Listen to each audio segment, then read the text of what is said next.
এই যে আজকে সকাল সকাল রান্না করেছি মিষ্টি খিচুড়ি। তো আমার বাচ্চারা ভীষণ খিচুড়ি পছন্দ করে। আজকে বৃহস্পতিবার, পুজো মাত্রই দিলাম। তো পুজো দেওয়ার পরে আমার মেয়েকে পড়তে দিছি। তো মেয়ের তো আর 4-5 দিন আছে পরীক্ষার। তো মেয়ে কিন্তু আমার অনেক লক্ষ্মী, অনেক লক্ষ্মী আমার একটা মেয়ে। তো যাই হোক, আমার মেয়ে আমার কথা শোনে। আর এখন তো পড়তে হবে, মানে ওর তো পড়ার বয়স এখন। তো যাই হোক, পড়ার সঙ্গে সঙ্গে আমার মেয়েকে একটু ভিডিও টিডিও করতে বলি। আসলে প্রত্যেকটা বাচ্চারাই কিন্তু একটু শুধু বইয়ের টেবিল থাকলে হবে না, ওদেরও একটা মানে মাইন্ডটা ফ্রি হওয়ার দরকার আছে, মানসিকতা একটু চেঞ্জ হবে।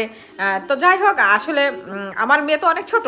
তো যাই হোক, এই যে আজকে মেয়ে পড়তে পড়তে আমার মেয়ের কিন্তু একটা বদ অভ্যাস আছে, তার পড়া দেখলেই এত ক্ষুধা লাগে, এত ক্ষুধা লাগে। তো যাই হোক, এই যে আমার মেয়েকে আমি খেতে দিয়েছি।